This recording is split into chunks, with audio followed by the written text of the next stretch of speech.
बात किसके द्वारा करानी है। फिर तीसरा स्नान आता है मुहूर्त का। कई लोग कहते हैं अच्छे काम के लिए मुहूर्त की जरूरत नहीं है। लड़ाई झगड़ा किसी को करना हो, कौन जाता है ज्योतिषी के पास में, हमें लड़ाई करके झगड़ा करना है, मुहूर्त देखो। मुहूर्त शुभ काम के लिए बनाया गया है। शुभ काम के लिए मुहूर्त की जरूरत होती है। अच्छे काम के लिए अच्छा मुहूर्त होना चाहिए। तो तीसरा स्थान होता है मुहूर्त का। अब ब्रह्मा जी के पास में आकर के सभी ने प्रार्थना की, हम लोग ज्ञान यज्ञ करना चाहते हैं, तो सबसे पहले हमें स्थान बताइए। ब्रह्मा जी ने कहा मैं तुम्हें चक्र देता हूं, इस चक्र के पीछे पीछे तुम जाओ।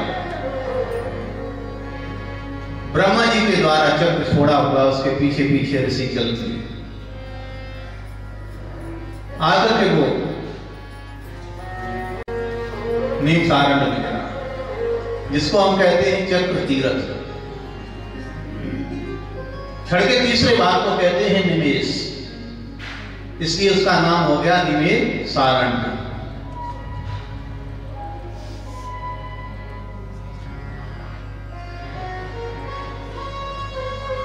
और वहीं पर ये कथा हुई।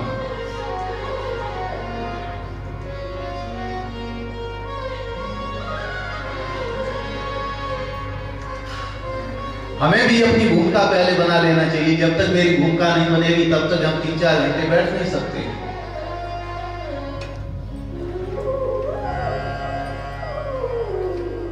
यहां भी हम नीम सारण्य की भूमिका बनाएं। जब तक नीम सारण्य की भूमिका नहीं बनेगी तब तक ये कथा हो ही नहीं सकती है।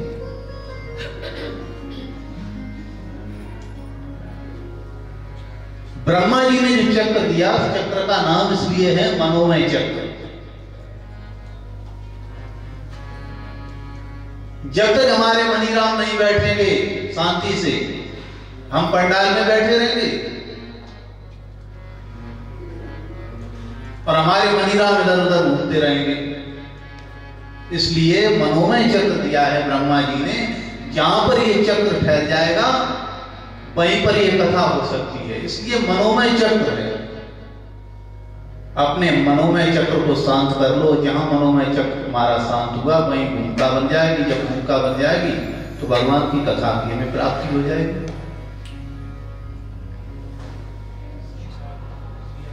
पहला स्थान तो मिल गया, अब हम वक्ता किसको चुनें?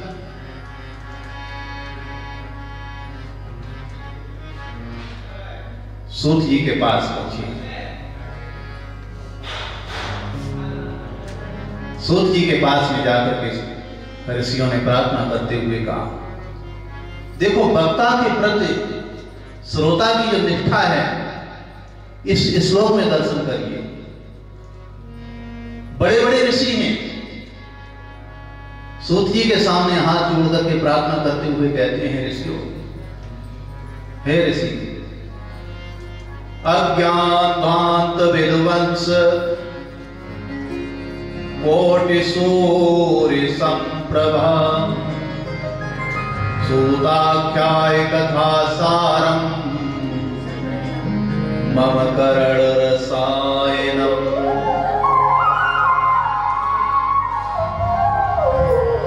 हम लोग सब अंधकार में बैठे हुए हैं, रात्रि में बैठे हुए। जहां सूर्यास्त हुआ अंधेरा हो गया। अब उस अंधेरे को सूर्य समय निकला, उसने आकर के मिटा दिया।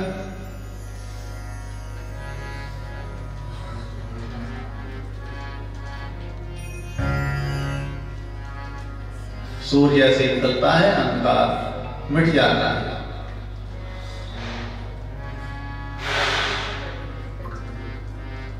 जब सूर्य नहीं था प्रकट तो अंधेरा था, और सूर्य प्रकट हुआ तो उजेला हो गया, अंधकार मिट गया। कहां गया अंधकार? सूर्य की नाम, महावीर जी का ही नाम अंधेरा है, अंधकार है। एक बार दोनों में झगड़ा हुआ, सभी भगवान के पास पहुंचते हैं प्रार्थना की। अंधेरे ने कहा महाराज सूर्य हमें बहुत परेशान करते हैं, तो ठीक है तुम जाओ, सूर्य को हम समझा देंगे। सूर्य नारायण आए और सूर्य नारायण को जब भगवान ने कहा क्यों तुम रात्रि को बहुत परेशान करते हो, सूर्य नारायण का अभी तक तो मेरा मुकाबला ही नहीं हुआ है उससे, एक बार बुलाओ मेरे सामने जरा, और क्या परेशान करते हैं मेरे सामने, वो बोले अपना बयान दे।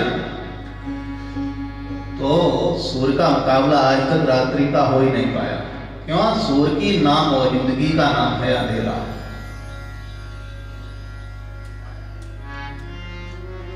अज्ञान भ्रांत विध्वंस कोट सूर्य संपूर्ण। हम सब अज्ञानी हैं। वक्ता के सामने श्रोता बैठे तो उसकी नाप तोल न करे ज्ञान के रूप में। अज्ञानी बन के बैठेगा तो कुछ समझेगा, और ज्ञानी बन के बैठेगा तो वक्ता की नाप तोल करेगा। इसलिए अज्ञान भ्रांत विध्वंस, हम सब अज्ञानी हैं। उस अज्ञान का विध्वंस करिए, नाश करिए। का हम किससे? प्रभु आपके पास ज्ञान रूपी सूर्य है, कोट सूर्य संप्रभा। एक सूर्य निकलने से सारे संसार का अंधेरा दूर हो जाता है, और आपके पास तो करोड़ों सूर्यों के समान। उस ज्योति को मेरे ऊपर डालिए। कथा मृत रसा स्वाद कुशला सोन को प्रीत सूता ख्याय कथा सार। हे सूती महाराज, आप मुझे कथा सुनने के लिए नहीं कहा, कथा सार। ऋषियों को भी ये पता था कलयुग के आदमी के पास इतना समय नहीं होगा 10.5 घंटे तक एक आसन पर बैठ करके कथा सुन सके। इसलिए उन्हें भी प्रश्न किया, कथा सारम, कथा नहीं कथा का सार सुनाइए, कथा सारम, कथा का सार सुनाइए और मैं उसे अपने कानों के द्वारा पीऊंगा। मम करण रसायन। श्रीमद् भागवत कथा सुनने के लिए कहा है, इसे तो पीने के लिए कहा है। जैसे कि और सारी चीजें मुख से पी जाती होंगी, लेकिन भगवान की कथा तो पान से की। श्रीमद् भागवत गीता में 15वें अध्याय में पहला श्लोक भगवान बोलते हैं, ऊर्ध्व मूल मधा। वृक्ष की जड़ें नीचे होती हैं,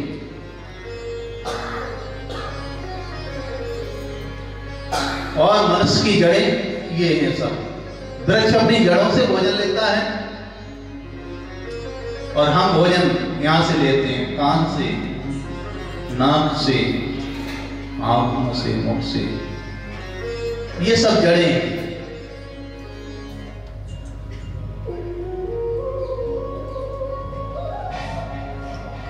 भक्ति ज्ञान विरागाप्तो विवेको वर्धते महान। माया मोहद्राश्चैवै क्रियन्ते कथम।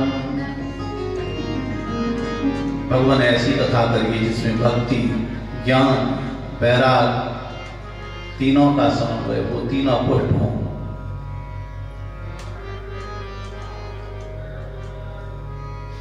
माया का जो पर्दा पड़ा हुआ है वो पर्दा हट जाए प्रभु मेरे ऊपर। माया मोह निराश्चर्य क्रियन्ते कथम। जब माया का पर्दा उठ जाएगा मेरे ऊपर से, आवरण हटते ही हम वैष्णव बन जाएंगे, भगवत भक्त बन जाएंगे।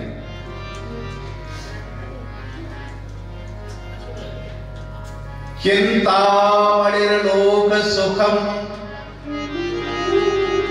स्वर्गद्रोहो स्वर्ग संपदम प्रयच्छन्ते गुरु प्रीतो वैकुंठम योगे दुर्लभम।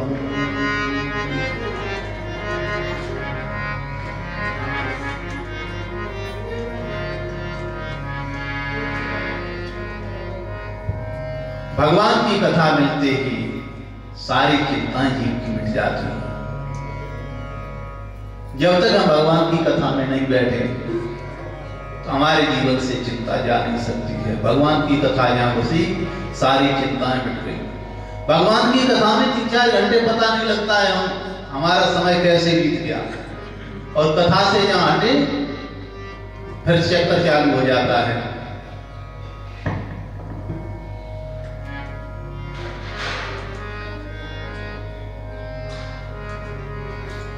काल व्याल मुख ग्रास त्रास नृणास्व हेतुवे श्रीमद् भागवतम शास्त्रम कलौकीरेण भासितम। कलिकाल को जब हाथ में डंडा लेकर के देखा, ये बढ़ रहा है लोगों की तरफ, लोगों को अपना ग्रास बनाने के लिए घूम रहा है। उससे बचने के लिए श्रीमद् भागवत दी, श्रीमद् भागवतम शास्त्रम कलौकीरेण भासितम। कलयुग में भागवत की कथा सुन,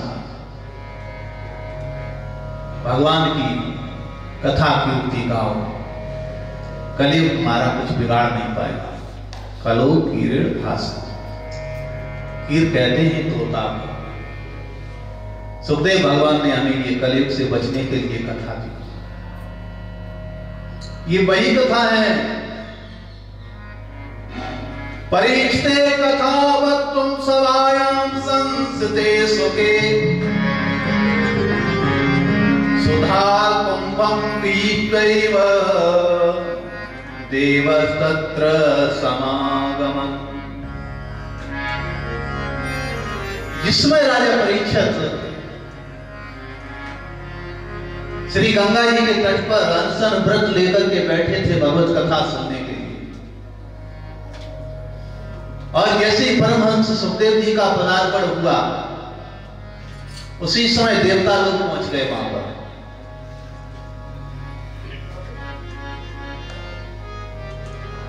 इंद्र ने कहा कलश इधर लाओ। सभी देवताओं ने अमृत का कलश दिया और सामने रख दिया। और सुखदेव जी तो परमहंस हैं। सुखदेव जी ने कहा कहो क्या इच्छा लेकर के आए, इसमें क्या है? कहा महाराज जी मुझे पता लगा है कि परीक्षित को श्राप हुआ है, तो इसलिए हम अमृत का कलश लेकर के आए हैं परीक्षित के लिए।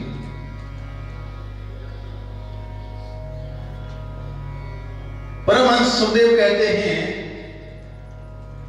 अमृत का कलश लेकर के आए, परीक्षित को दीर्घायु करने के लिए पिलाना चाहते हैं, दीर्घायु बनाना चाहते हैं उन्हें, बड़ी अच्छी बात है। लेकिन निष्काम होकर के आए हैं, तुम्हारे अंदर कोई कामना नहीं है, इसके बदले को कोई नहीं चाहते हैं, तो बड़ी अच्छी बात है। ऐसा हो नहीं सकता है।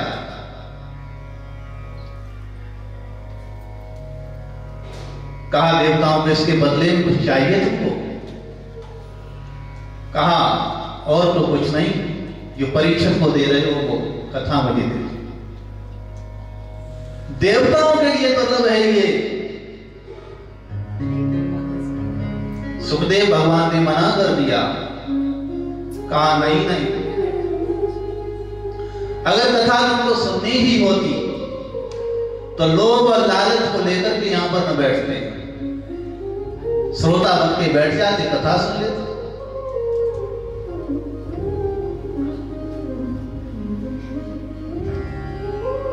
परीक्षित को पूछा बेटे परीक्षित तुम्हारे पास में आज 2 अमृत प्रकट है,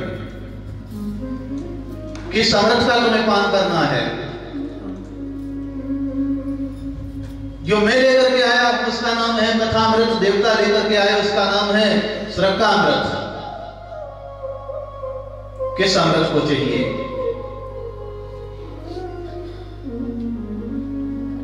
कहा गुरुदेव पहले दोनों का फल पसंद कीजिए। कहा देवताओं का लाया हुआ अमृत से अगर पिएंगे आप दीर्घायु बन जाएंगे, भगवत कथा अमृत पिएंगे तो दीर्घायु बन जाएंगे। लंबी आयु तुमको जीनी है तो देवताओं का लाया हुआ अमृत तुम्हारे सामने है। दिव्य जीवी बनना है तो कथामृत उसके लिए है। निर्णय तुम्हारे ऊपर है। श्रोता के लिए दो दो प्रकार के अमृत आ जाते हैं। निर्णय उसे करना है हमें दिव्य जीवी बनना है या दीर्घ जीवी बनना है। दीर्घ जीवी तो बनते हैं देवता, लेकिन चैन नहीं है, उनको परेशान रहते हैं। बहुत सारा सुख संपदा होती है लेकिन परेशान रहते हैं कहीं दूसरा न बन जाए। अनेकों इतिहास ऐसे सुने होंगे तो फलाना ऋषि तपस्या करने के लिए बैठा, इंद्र ने आकर के अप्सराओं से विघ्न पैदा करा दिया तपस्या में। कहीं ये तपस्या करके मेरे वाले पद पर ना आ जाए तो इंद्र को चैन है क्या? दीर्घ जीवी है लेकिन बेचैन रहता है, चैन नहीं उसको। भगवान की कथा से ही चैन मिल सकता है और जब तक चैन न मिलेगा तब तक जीव शांति से रह नहीं सकता। एक गांव में मेला लगा था, सभी लोग मेला देखने के लिए गए वहां।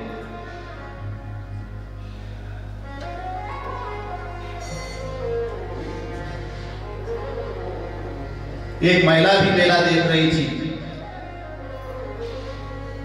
और उसकी थोड़ी देर बाद नजर गई अपनी चैन पर, गले में चैन पड़ी थी।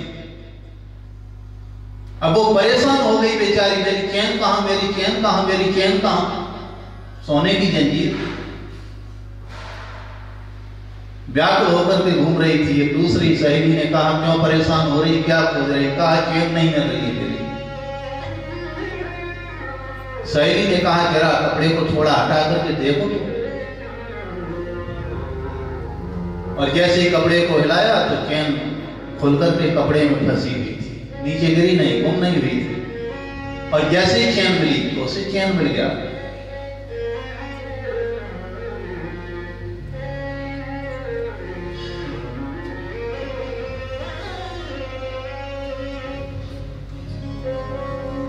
गुरुदेव हमें दीर्घ जीवी नहीं, मुझे दिव्य जीवी बनना है।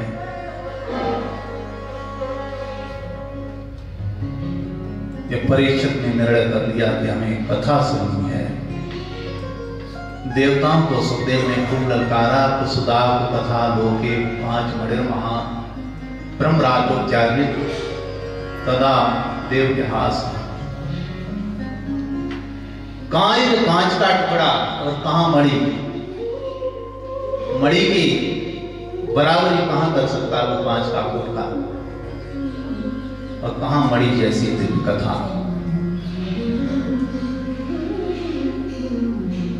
देवता लोग उदास होकर चले गए। तो ये देव दुर्लभ है भगवान की कथा। सुख तो बहुत हमें मिल सकते हैं, हमें बढ़िया आसन का सुख चाहिए, बढ़िया बेड ले लेंगे, बढ़िया गद्दा ले लेंगे, लेकिन शांति खरीदी नहीं जा सकती है। ये परमात्मा की कृपा से सत्संग से प्राप्त होती है। बिने सत्संग विवेक हो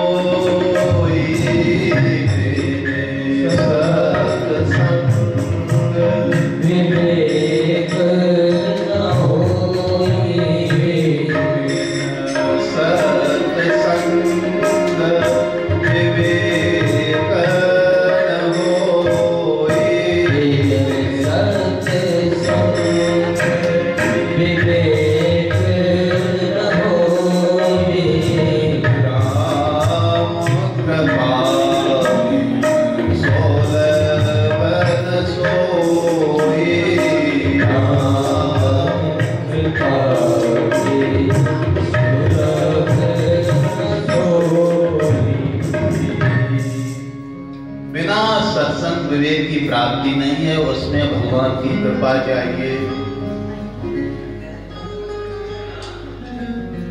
लोक विग्रह मुक्तस्य नारदस्यायत्रच्चः विनिश्रवे मुता प्रीति संयोगः पुत्र तैसह। नारद जी लोक विग्रह मुक्तस्य, सारे लोक के विग्रह से मुक्त हैं नारद। लोक विग्रह मुक्तस्य नारदास्त्रश्च, नारद जी चलते ही रहते हैं, विचरते ही रहते हैं। कुछ लोग कहते हैं नारद जी जोकर है। नारद जी जोकर नहीं है। नारद जी जिसको मिल जाते हैं एक बार ना, उसे भगवान को मिलाकर के छोड़ते हैं। नारद तो गुरु हैं। नारद जी को ऐसी पौराणिक कथा मिलती है कि दक्ष ने श्राप दिया है, तुम एक जगह ठहर नहीं सकते हो।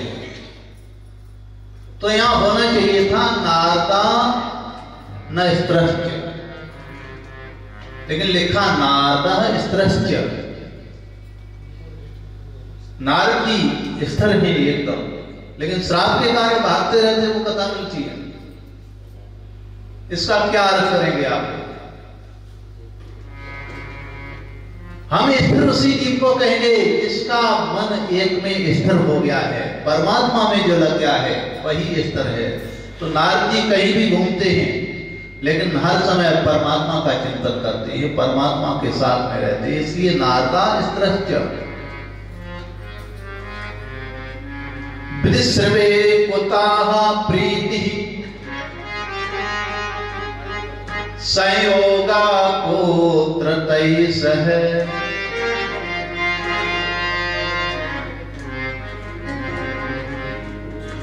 जो लोक विग्रह मुक्त से नारद, लोक से कुछ लेना देना नहीं। विनिश्रवे कुताः प्रीति संयोगा पुत्र सही। वेद विधान के श्रवण में उनकी प्रीति कैसे हो गई?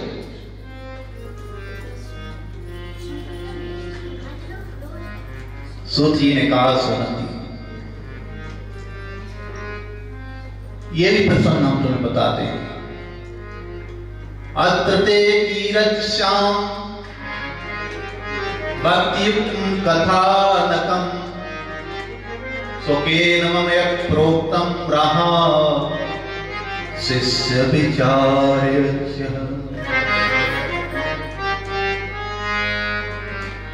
ये कथानक सुनाते हैं तुम्हें, भक्तियुक्तम कथानकम्। ये एक बनी हुई घटना है, लेकिन भक्ति से युक्त है, इसलिए उसका नाम रखा गया है कथा। जिसमें भगवान की भक्ति नहीं है, जिसमें भगवान का नाम नहीं है, वो कथा नहीं, वो विधा हो सकती है। इसलिए हमारे संगीतकार गाते हैं कि जिस राग में हरि का नाम न हो, उस राग को गाना नाम चाहिए। राग में राम का नाम न हो, उसे राग को गाना नाम चाहिए। इस भजन में प्रभु का नाम लो, सो भजन को गाना नाम चाहिए।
कुछ ऐसी लिखती जो आज के समय विपरीत तो एक दो पंक्ति सुना दी। ये कवि ने लिखा है, मैं नहीं। चाहे कितनी प्यारी तेरे आओ उसे भेद बताना चाहिए। चाहे कितनी प्यारी तेरी आओ उसे भेद बताना चाहिए। समय वाली पंक्ति सुना दी। चाहे कितनी प्यारी नारे हो सभी भेद बताना चाहिए। चाहे कितनी प्यारी नारी हो सभी भेद बताना चाहिए। चाहे कितनी प्यारी लड़की हो जाना तो घुमाना चाहे कितनी प्यारी लड़की हो उसे घर डोलाना चाहिए। राधे गोविंद नारायण राधे गोपाल नारायण राधे गोविंद नारायण राधे गोविंद नारायण राधे गोविंद नारायण राधे गोपाल नारायण राधे गोविंद नारायण राधे गोपाल नारायण।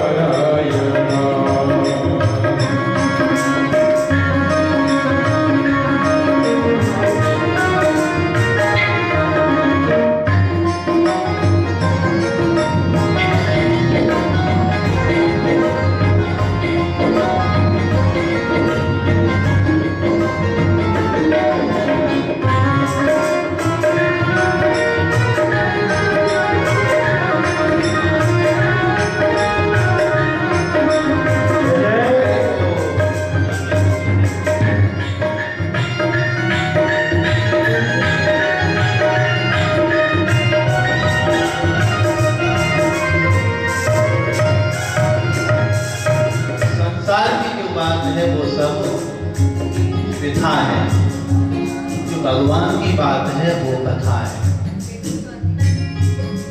नारद जी कहते हैं सुखेन मम यत् प्रोक्तम रहा शिष्य विचारे।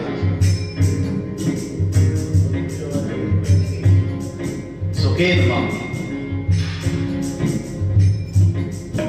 कहते हैं ऋषियों, गुरुदेव ने मुझे अपना अनंत शिष्य समझ करके एकांत में जो प्रसंग सुनाया वो तुम्हें सुनाते। ये कदा हि विशालायां चत्वारिशयो अमलः सत्संगार्थं समायातः तत्र शत्रुः नारदः।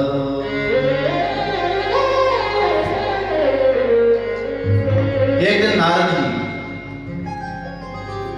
जो हरिद्वार में आनंद तट वापस पहुंचे अपने 4 बड़े अग्रजों के साथ मिले जाकर, चारों भाइयों के पास जाकर के खड़े हुए। नारद जी का चेहरा बहुत लटका हुआ था। लटके हुए चेहरे को चारों अग्रजों ने पूछा, छोटे भैया क्या बात है, आजकल बहुत उदास दिख रहे हो। कथम ब्रह्मादीन मुखा कुछ चिंता कुरो भवान त्वरितं गम्यते कुत्र कुतश्चागमनं तव।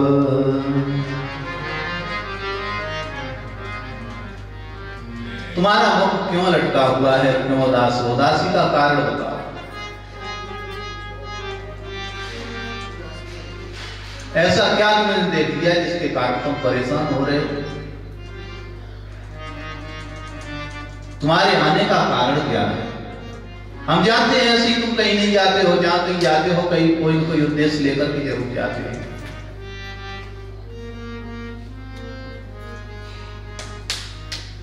चारों अग्रजों को नारद जी ने प्रणाम करते हुए कहा, बड़े भैया मैं सर्वोत्तम लोक समझ करके पृथ्वी पर नीचे चलने के लिए निकला। घूमते घूमते में पुष्कर, प्रयाग, काशी, गोदावरी, नासिक, हरिद्वार, कुरुक्षेत्र, श्रीरंग और सेतुबंध आदि कई जगह पर गया। इधर उधर विचर रहा था, किंतु मुझे कहीं भी शांति जैसी चीज न दिखी। मुझे संतोष न हुआ, विचरता रहा। मैं संतोष की खोज में घूम रहा था, मुझे कहीं संतोष मिले।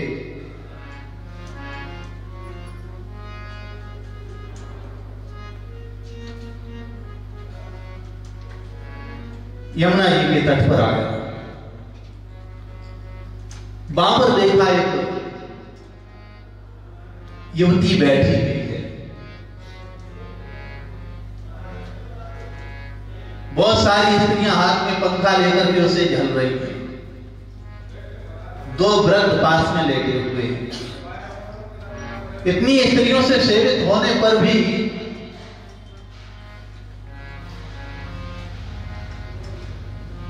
उसको शांति नहीं थी, वो रो रही थी।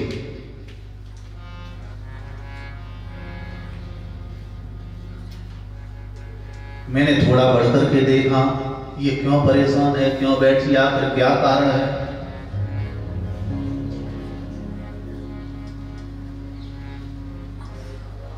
और जैसे ही उस स्त्री ने हमें देखा तो देख करके वो भी आवाज देने लगी, भो भो साधो क्षण तिष्ठमा चिंतामपि नासहे। भो साधो, अजी महात्मा जी क्षण भर के लिए ठहर जाइए। एक बात कहूं, जीवन के क्षण का और अन्न के कण का जीवन में कभी दुरुपयोग नहीं करना चाहिए।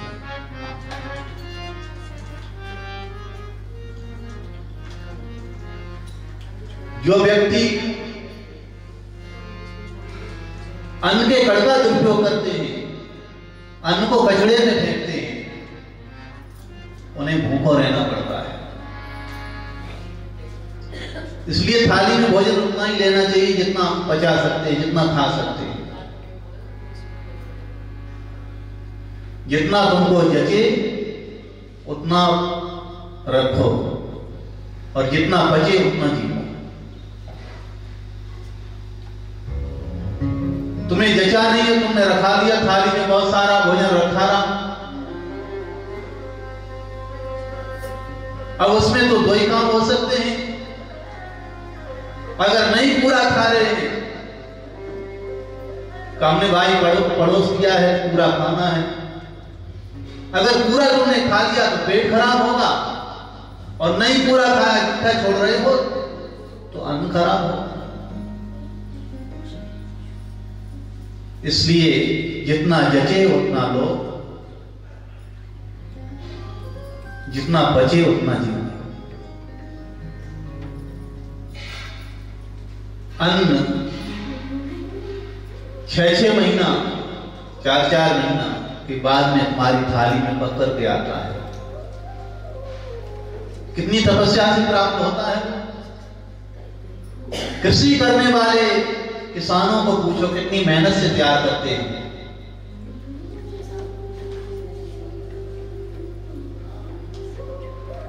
और तुम्हें तपस्या से मिला, तुमने बस गटर में मिला दिया। तो अन्न देवता के श्राप से हमें बचना है, उसका दुरुपयोग नहीं करना है।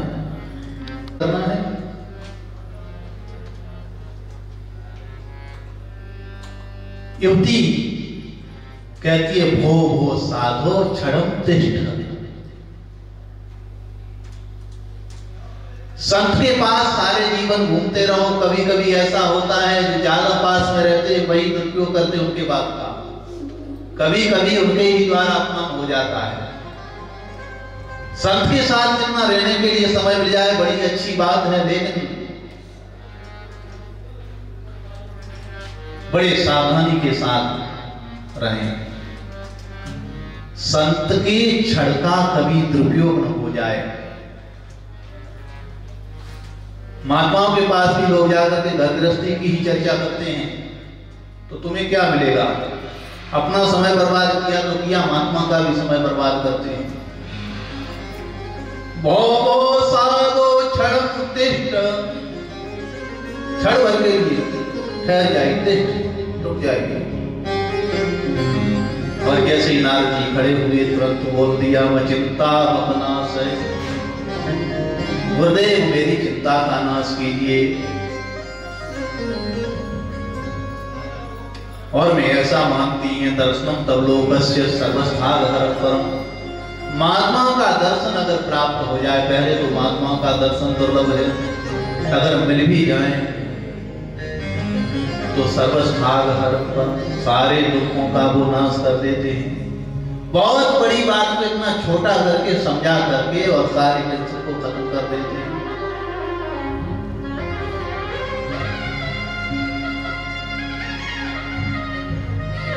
नारद जी ठहर गए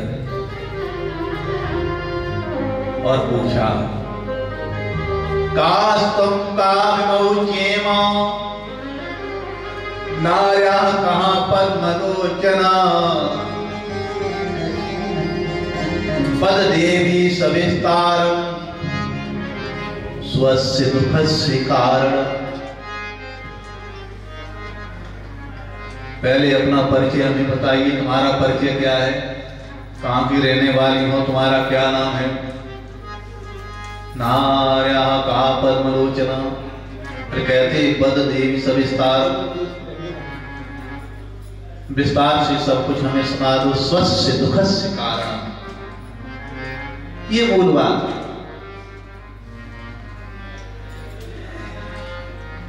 आजकल व्यवहार में लोग पूछते भैया काय बात को दुखी हो, क्या दुख है तुम्हारे ऊपर? ये सामान्य भाषा है, लेकिन संतों की भाषा स्वस्य दुखस्य कारण, मतलब रोग कोई हो गया है, पौधे की पत्तियां सूख करके गिर रही हैं, तो हमें ऊपर ही खोज नहीं करनी पत्ती में क्या रोग लग रहा है, इसका मतलब जड़ में कोई कमी है, तो हमें जड़ तक पहुंचना चाहिए। इसलिए स्वस्य दुखस्य कारण, दुख का कारण क्या है?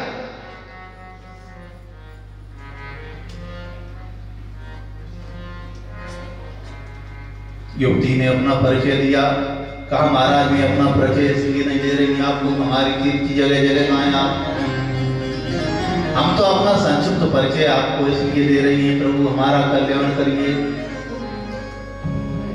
अहम भक्तिरिख्याता,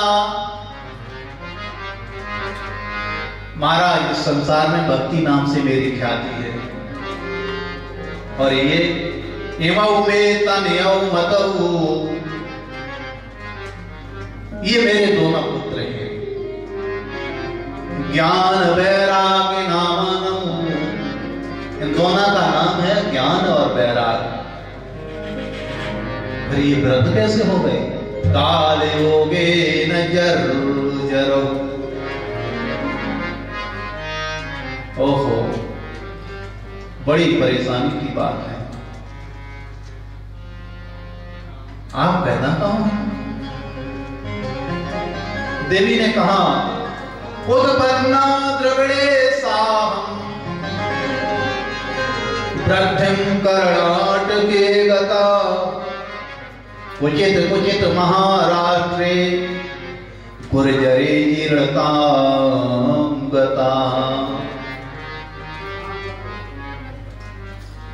द्राविड़ देश में हम उत्पन्न हुई हैं, कर्नाटक में हम बड़ी हुई हैं, महाराष्ट्र में कहीं कहीं क्वचित क्वचित महाराष्ट्र, किसी किसी जगह पर महाराष्ट्र में हमें बहुत सम्मान भी मिला है। और गुर्जरे जीर्ण काम गता, ये बात मैं नहीं कह रही कोई गुजरात का यहां पर बैठा हो बुरा न लग जाए उसको, भाई इस श्लोक में लिखा है ऐसा, गुर्जरे जीर्ण काम गता। गुजरात में आकर के भक्ति वृद्ध हो जाती है पैसे के कारण, वहां लोगों को पैसा ज्यादा दिखने लगता है। गुर्जरे जीर्ण काम गता। महाराज जी मेरे दुख को दूर करिए। नारद जी ने कहा हो सत्यम नास्तपः शौचम दयादानम न विद्यते, उदरा भरणो जीवा बधाता कूट भाषणः। ओहो, इस कलयुग के आते ही लोगों की बुद्धि ऐसी हो गई है, सत्यम नाश तपसा, सत्य का त्याग कर दिया, तपस्या का त्याग कर दिया उन्हें, दया हृदय में नहीं रही, दान करना लोगों ने बंद कर दिया। न विद्यते ही उधर भरणो जीवा, केवल एक ही काम है, पेट कैसे भरे अपना। अरे भैया इतना काम तो पशु भी कर लेता है। आपने देखा होगा एक पशु भी अपना पेट भर लेता है, हिसाब उसके अंदर भी है। अगर कोई उसके पास से गुजरा, डंडा तुमने चलाया तो वो भी अपना सींग चलाता है, मारने के लिए दौड़ता है। बच्चे वो भी पैदा कर लेता है। पक्षियों को देखा होगा घोंसले में वो भी अंडे धर के बच्चे पैदा कर लेते हैं, चोंच से चोंच को मिलाकर के प्यार भी कर लेते हैं। काय एकता मनुज की जो न लखे भगवान। उधर भरो जीवा, लोग सब अपना पेट भरने में लगे हुए।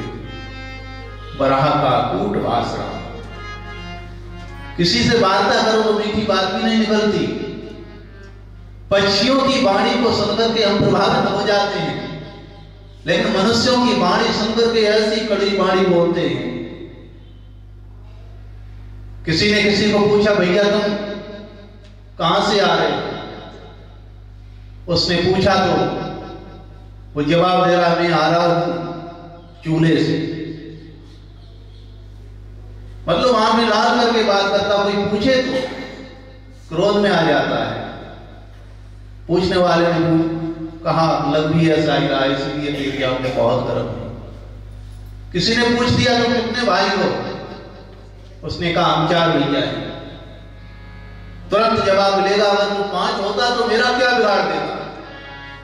अरे भैया अब तुम्हारा कुछ नुकसान करने की कहां इच्छा करते हैं, हम 5 हैं भी नहीं, अगर 5 होते तब भी तुम्हारा कोई बिगाड़ने की इच्छा नहीं थी। ऐसा कूट भाषणा।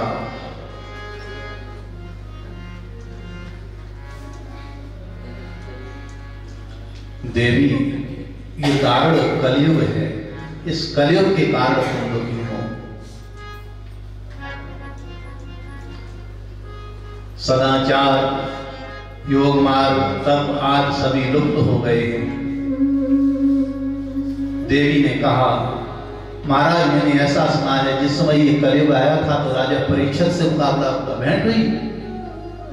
राजा परीक्षित इतने अच्छे राजा थे, इसे मारा क्यों, जीवित क्यों छोड़ दिया? नारद जी ने बड़ा अच्छा जवाब दिया। कहा देवी राजा परीक्षित ने इसे सोच समझ करके जीवित छोड़ दिया। यद फलम नास्ति तपसः न योगेन समाधिना तत्फलम लभ्यते संविकलो केशव कीर्तनात्। जो दूसरे युगों में तपस्या से यज्ञ से योग से आज से जो तप नहीं मिलता, फल नहीं मिलता था, वो कलयुग में केवल भगवान के कीर्तन से मिल जाता है। गिरधारी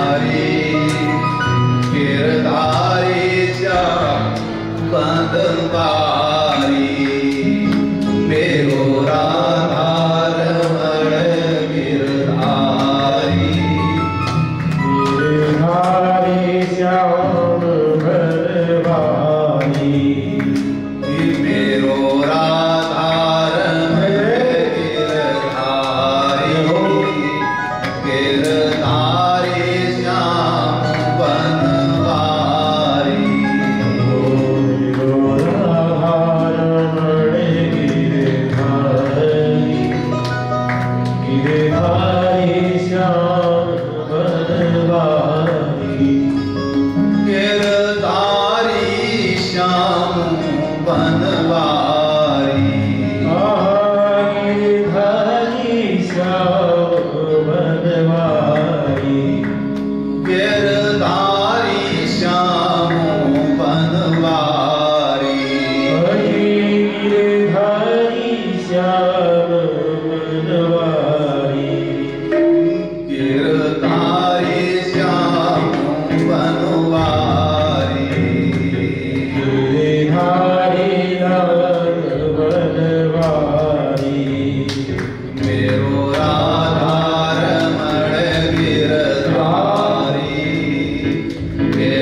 भगवान का चिंतन करो, तुम्हारा दुख दूर हो जाएगा।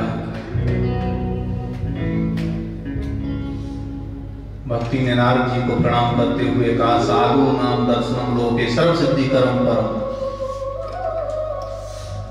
संसार में महात्माओं का दर्शन तो बड़ा ही दुर्लभ है। भगवान संत का दर्शन एक बार प्राप्त हो जाए, सारी सिद्धियों का वो कारण बन जाता है। संत का दर्शन मिलते ही सारी सिद्धियों की हमें प्राप्ति हो जाती है। नारद जी ने कहा, वो अपनी चिंता को छोड़ दो देवी, तुम्हारे दुखों में दूर करूंगा, मैं तुम्हें वचन देता हूं। नारद जी ने उसके कानों में वेद घोष किया। दोनों के कानों से मुख लगाते हैं, ज्ञान जागो, वैराग जागो, लेकिन दोनों जागते ही नहीं। जैसे जैसे नींद टूटती है और पुनः सो जाते हैं। जैसे आज के समय सुबह सुबह आवाज अगर लगे, जागो सवेरा हो गया, तो उधर से आवाज देता चाय बन रही क्या, और चाय नहीं बनी आवाज आई तो तुरंत सो जाएगा चिदरिया तोड़ के। जैसे जैसे चेत आता है और सो जाते हैं पुनः। वृथा खेद से बाले अहो चिंता दुरागतम श्री कृष्ण चरण भोजम स्मरण दुखम गमिष्यति। नारद कहते हैं, भगवान श्री कृष्ण के चरणों का चिंतन करो, तुम्हारा दुख दूर हो जाएगा। माता द्रौपदी पर कितना संकट आया, भगवान श्री कृष्ण का चिंतन किया, उसका दुख दूर हो गया। कौरवों की कितनी बड़ी सेना थी, भगवान श्री कृष्ण के चिंतन से सारी सेना का उसका नाश हो गया। पालता गोप सुंदरिया कृष्णा पापनोगता। जिन भगवान श्री कृष्ण ने अपने भक्तों की रक्षा की है, द्रौपदी की रक्षा की है भगवान ने, जिन भगवान ने वस्त्र अवतार लेकर के द्रौपदी के चीर को न हरने दिया, वह भगवान कृष्ण कहीं गए नहीं है देवी, जरूर तुम्हारे बालकों की रक्षा होगी। और मैं तुम्हें वचन देता हूं कि तुम्हारा दुख मैंने दूर न कर पाया तो मैं तुम्हें मोह नहीं दिखाऊंगा। बार बार भगवान की कथा कान में वेद घोष बार बार कर रहे हैं। जागते हैं पुनः सो जाते हैं, जागते पुनः सो जाते हैं। नारद जी की चिंता बढ़ गई। उसी समय आकाशवाणी हुई है, नारद इसके बारे में तुम्हें कोई संत महात्मा बताएंगे। नारद जी के मन में बात आई, आकाशवाणी ने बताया तो सही, लेकिन उसमें भी गोल गोल बात कर दी, खुल करके नहीं बताया कौन सा वो उपाय है, किस महात्मा के पास में जाएं जिसे जाकर के हम पूछें। तो नारद जी कह रहे हैं अपने अग्रजों से, बड़े भैया उसी दुख को, उसके दुख को मिटाने के लिए मैंने उसे वचन दिया है, इसीलिए आपके पास में मैं आया हूं। उसका दुख दूर हुआ तो मेरा दुख दूर हो जाएगा, मैं आनंद से हो जाऊंगा। सनक सनंदन सनातन सनत कुमार चारों ऋषियों ने कहा, नारद जी, देवी का तुम्हें दुख दूर करना है, उसे भगवान की भागवत कथा सुनाओ तो उनका दुख दूर हो जाएगा।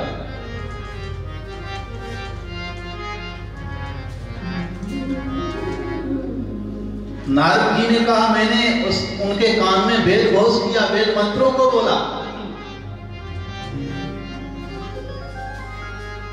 जब उससे उसका दुख दूर नहीं हुआ तो भागवत कथा तो है, तो उसी का फल है। चारों ऋषियों ने कहा, नारद, आम के पौधे को तुम देखो और उसकी पिंडी को दांत लगा करके चबने के लिए लग जाओ। अगर दांत मजबूत हो गए, उसकी छाल को चबाओगे तो कसेला मुख हो जाएगा, नहीं तो दांत टूट जाएंगे उसमें।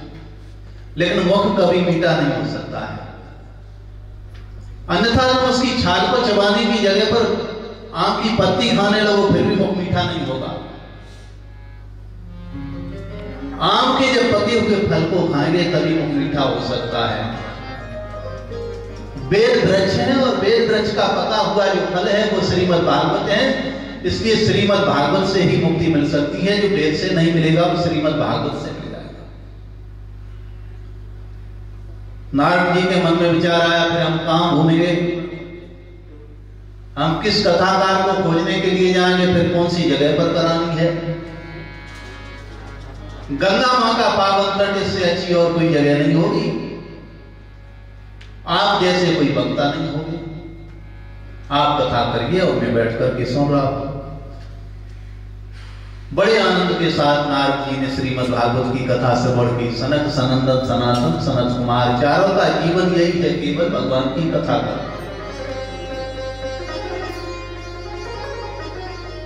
जब इच्छा होती है और वक्ताओं का ये भाव होता है, कोई वक्ता कथा कहता है, उसे ये अहंकार नष्ट हो जाता है उसका कि हम कथाकार को बैठ करके सुनने लगता है।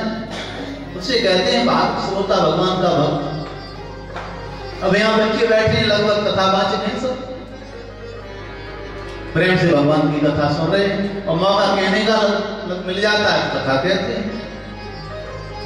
तो चारों का जीवन केवल भगवान की कथा था।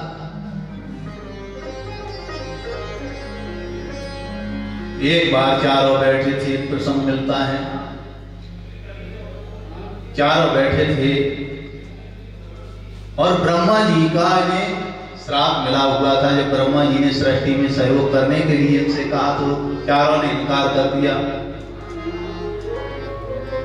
तो ब्रह्मा जी को गुस्सा आ गया। गुस्सा में आकर के ब्रह्मा जी ने कह दिया, तुम तो चारों बच्चे ही हो, अभी मेरा तुमको श्राप है, तुम हमेशा 4 और 5 वर्ष के बच्चे ही बने रहो। चारों ने उठकर के अपने पिताजी के चरणों में मस्तक रखते हुए कहा, आपने मुझे श्राप नहीं पड़े तो जो करते वो अच्छा ही करते, मुझे वरदान दे दिया है। बच्चा तो हमेशा निर्मल होता है, निर्मल मन जन सो मोहि पावा। निर्मल मन जन सो मोहि पावा। मोह कपट छल क्षेत्र न भावा। मोह कपट छल क्षेत्र न भावा। बड़े जो करते हैं भले ही गुस्सा में बोले, उसमें हित छिपा होता है।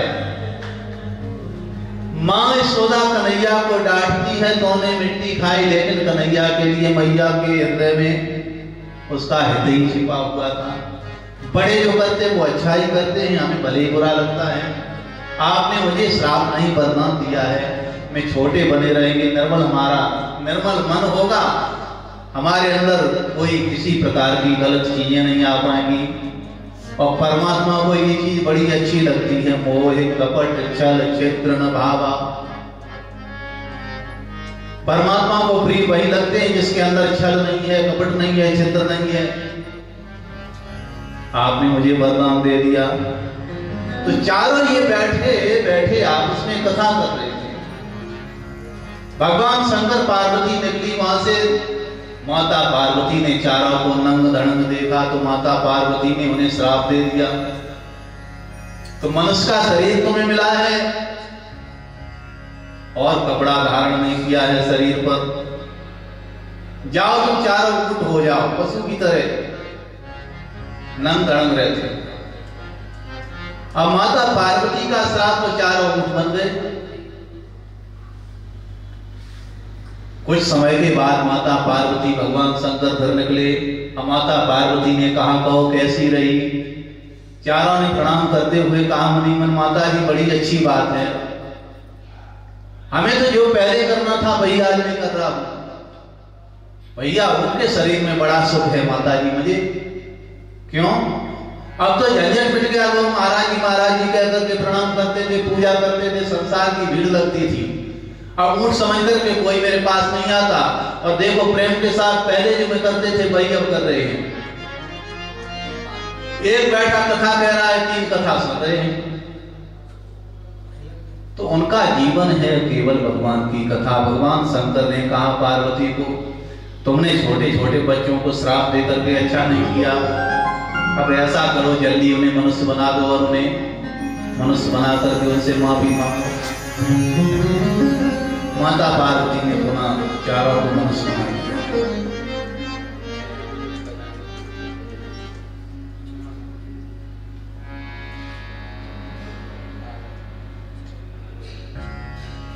तो स्मरण दुखम गमिष्यति।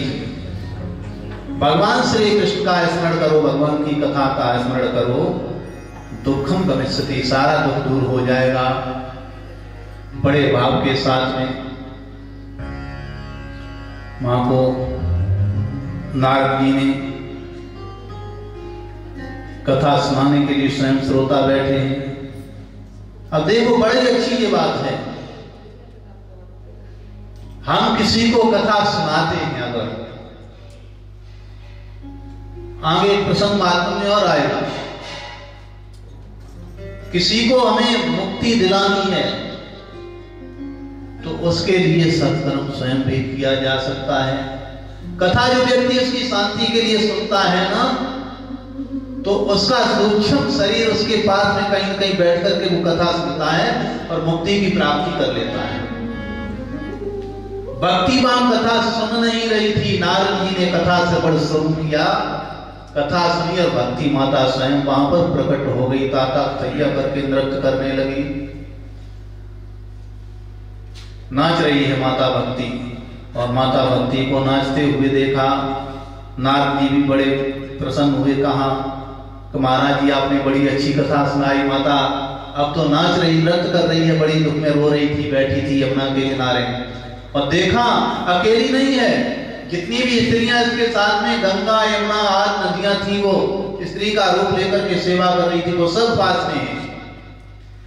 ऐसा ही नहीं, दोनों इसके पुत्र ज्ञान वैराग दोनों वो भी जवान है। तो भगवान की कथा सुन करके ज्ञान वैराग दोनों को जागृत करना है। भक्ति हम बहुत करते हैं लेकिन ज्ञान नहीं है मुझे ठीक से, अंदर वैराग्य नहीं है, तो भक्ति हमारी रोती झीकती रहती है, परेशान रहती है।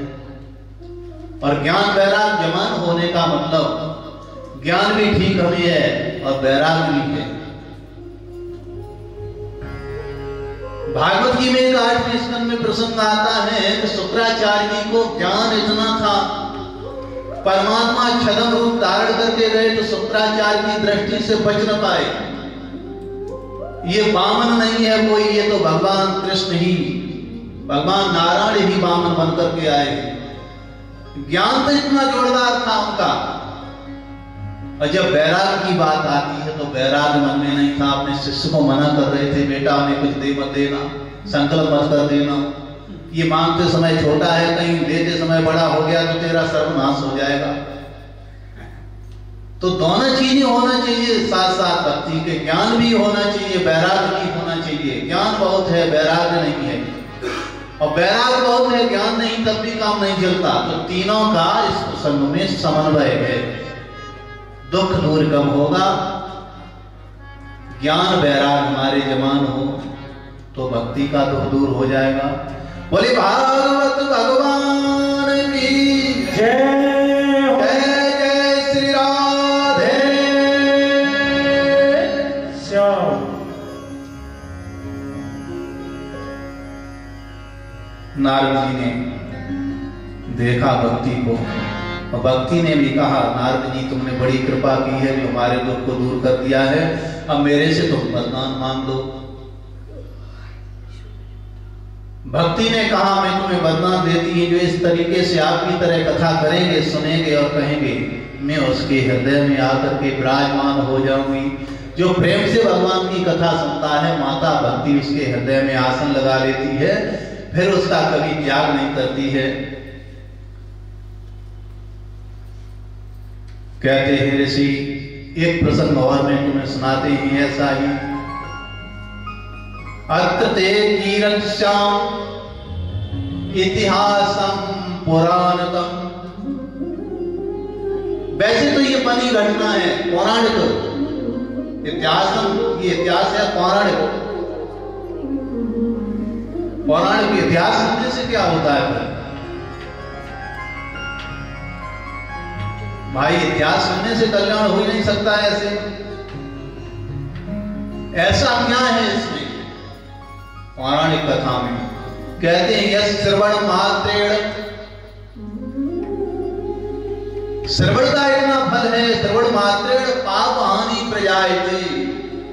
भगवान की कथा सुनते सुनते सुनते सुनते जब बताया जाता है, वर्णन किया जाता है, ऐसा पाप करने से ये नरक मिलता है, ऐसा पाप करने से ये नरक मिलता है, तो धीरे धीरे सुनते सुनते जीव के मन में, कथा में जब प्रेम हो जाता है तो पाप करने की इच्छा उनके मन से हट जाती है।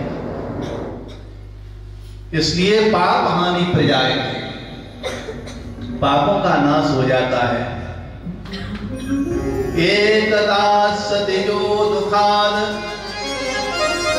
ग्रहं त्वक्त्वा वनं गता, मध्याह्ने दृश्यतो जातडागम् संपेयमानः।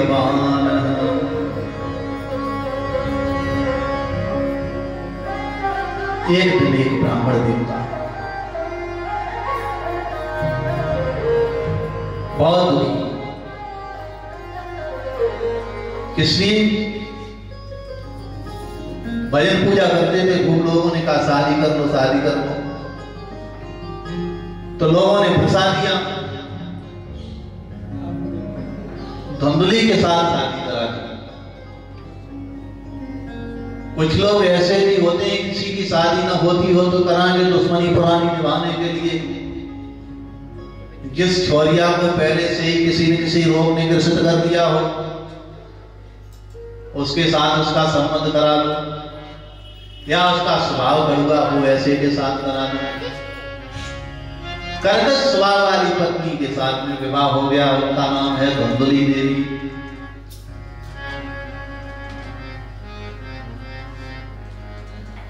बहुत समय बीत गया, पहले इच्छा होती है कि शादी हो जाए, शादी होने के कुछ समय बाद इच्छा होने लगती है बच्चे पैदा हो जाए।